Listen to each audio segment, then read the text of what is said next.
right, welcome to part 2 of the screencast where I'm teaching you about your forensics research resources.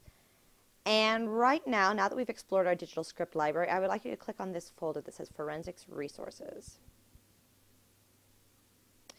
And here we see right on top this lovely link. It says Forensics Fanatics Web Resource. This is a website. It has a search engine that finds pieces for you online.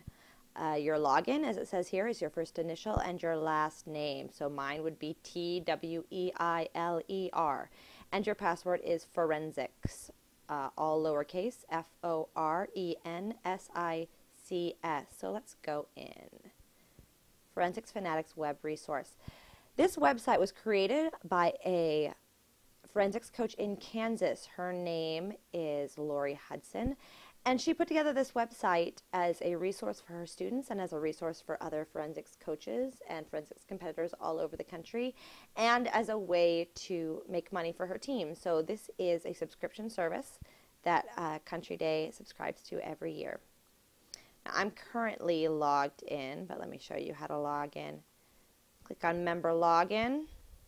This is my screen name, my username. Yours is your first initial and your last name. And enter your password. Your password is lowercase FORENSICS, forensics. And that takes you to this first page. This is the welcome page. And on the welcome page, you see all of the recent things that Lori and her team of interns have added to Forensics Fanatics. You see them divided into two sections, level 1s and level 2s. Level 1s. Level 1s are full text links. That means if you click on the links, it takes you to the entire text. As somebody in my last class discovered, if you click on a link that says a movie title, it's not going to take you to a quick 8-minute edit for a duo of that movie. It's going to take you to the entire screenplay. Does this mean that you have to memorize the entire screenplay and perform it? Of course not. It means that this takes you to full text links, which means the starting point for editing. Editing is a big deal in terms of forensics competition. We have to get the pieces under time. So let's look at these. Now remember, national level forensics uses different names for the events. Duo is pretty much the same. Here we have a humorous duo for male and female. The N means it qualified for the national competition. It's called Bake Off. Let's click on it and see what it takes us to. I see it's taking us to the website for playscripts.com. This is a great website. This is where I order a lot of the plays that we use in class. And on this website, it takes you to not quite full text, but pretty close to full text PDFs of the plays that it sells. And you have a chance to read through the play. If I scroll all the way down here, it says, oh, this play is not over. It doesn't give you the whole script. It gives you a healthy part of it, enough for you to determine whether or not this is a piece that you're interested in. If you're interested in it, I will order the whole script, and you can use it. So that's one way that you can find a full text link. Then we have the level 2 pieces. The level 2 pieces, they say here, cuttings added to the vault. The vault is an online resource that only coaches have access to, where we can get pieces that have been edited. Now, there are pieces that have been edited to high school time limits and national time limits. So they're going to be a little too long for middle school, but I can always cut them. I cut them every year. So if you're interested in a piece that's a level 2 piece, it means that to read the whole thing, you're going to have to ask me to email you a copy. And so then I go into the vault, I download the file. I check it to make sure that it's middle school appropriate, because a lot of the pieces that high schoolers do are not middle school appropriate, and then I email it to you if it's something I think that you'll enjoy. All right, let's look at the search engine. Click on database search. And here we see a beautiful search page. Now, there are obvious things that you could type in if you have a title of a piece or a book that you'd love to see as a forensics piece, or an author.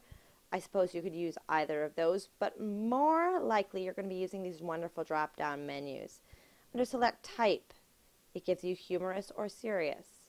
It doesn't have a section for serial comic. I guess that's up to individuals to choose whether a piece is serial comic or not. Select characters. Now, a lot of pieces, prose pieces, storytelling pieces for sure, are open to male or females. But if you're looking at a DI or something, you might want to at least begin your search by searching for your own gender. Let's just start a search with all. Select rating. This is important. PG-13 is too much for middle school as a general rule.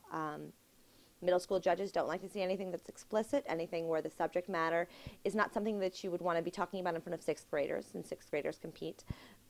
Sixth graders are under 13. So you're going to want to stick with PG, middle school appropriate, and G for all ages. So let's click on PG for now, just for the sake of searching. Here we again have online availability. If you don't click on this, it's going to link you to full text pieces, level 2 pieces from the vault, and it's also going to just link you to just descriptions of pieces that have been done in the past, and information as to where to find them if you can't find them online, whether you can check them out in a library. It'll give you the code numbers to search them in a library. For now, let's look for level 1 pieces. Select awards. This is where you can see, select if you want to do something that somebody has done recently in national competition. Let's not do that right now. And then select category. Now again, remember that categories are different in different states. So declamation is pretty much the same all the way around. The only rule that Michigan Forensics has that's different from National Forensics is that you can't use a piece that was originally done for forensics competition. It must have been performed in a public place, so like a graduation or, you know, a public speech or something like that. So sometimes this search will take you to other students' oratories. You don't want to use those. Duet acting. These are usually scenes for 2 actors, which is perfectly appropriate for duo in Michigan. Excuse me. I don't know what informative takes you to. I've never looked for that. Oratory. This will take you to other people's oratories. You don't need to see those.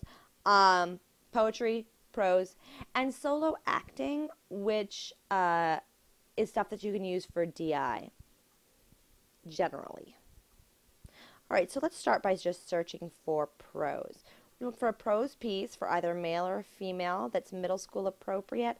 Let's look for one that's humorous. And let's see, here are themes. Now this usually, clicking on these usually narrows the field too much, but if there's something in particular that you'd like to look at, you can use these search parameters. Let's click on friendship. See if there's a humorous prose piece for either a male or a female that is middle school appropriate, that is available full text online, and it's about friendship. Scroll down. Search results 0, so let's narrow it. Let's look for a prose piece about friendship, full text online, that is neither humorous nor serious. We'll remove that. Oh, fail. Search results, none. Let's open it wide open.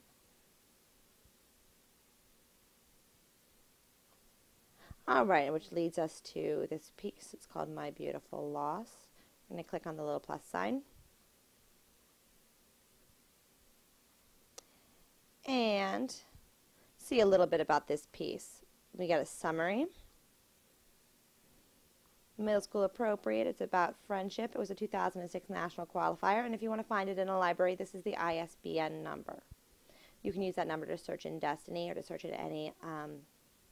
Probably search Google Books with that, or you could look it up in your local library. See if we can find something. A prose piece. Let's remove these because these usually narrow it too much. Let's do a prose piece that was a 2010 national qualifier, middle school appropriate, either male or female. Let's see if we can find something like that that has the full text online. Right here we have 4 choices. These are all full text pieces. Uncle Tom's Cabin. Let's see. Click on the plus sign. And we'll scroll down. Here we have a summary, information about it, and then here's the web page. And as you can see, this is the entire text of the work online. Now, obviously, you'd have to be pretty darn interested in doing a piece on Uncle Tom's Cabin to read the whole thing to see if there's something that you can edit down. But if you already know the book, then that could be a good place to start. All right, let's look for something where we can find a cutting. Just remove some of these other modifiers. Let's see if we can find a solo acting piece for either a male or a female that's middle school appropriate. Oh, here we have a whole bunch of them. Now, here's where we get to a special challenge involved with using this database.